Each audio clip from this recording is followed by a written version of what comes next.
Football ലോകത്തെ കണ്ണീരിലാഴ്ത്തി Diogo ജോട്ടയുടെ അപ്രതീക്ഷിത വിയോഗം.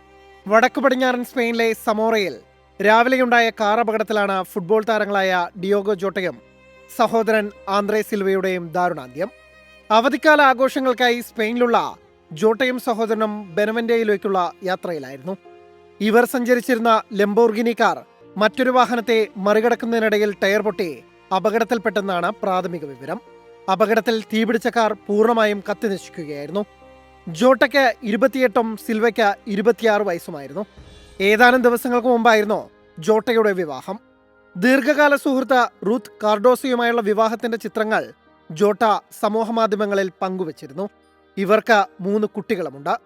പോർച്ചുഗലിലെയും ലിവർപൂളിന്റെയും ഫോർവേഡായ ജോട്ട വർത്തമാന ഫുട്ബോളിലെ എണ്ണം പറഞ്ഞ മുന്നേറ്റ നിരക്കാരിൽ ഒരാളാണ്.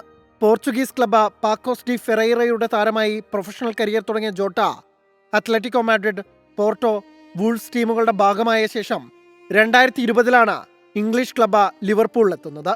ടീമിന്റെ പ്രീമിയർ ലീഗ്, FA കപ്പ് നേട്ടങ്ങളിലെല്ലാം നിർണായക കണ്ണിയായി.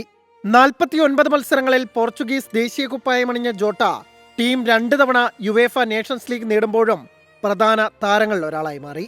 ജോട്ടയുടെ സഹോദരൻ ആന്ദ്രേ സിൽവ പോർച്ചുഗലിലെ 2ാം ഡിവിഷൻ ലീഗ് ക്ലബ്ബായ പെന്നഫിയോളിന്റെ താരമാണ്.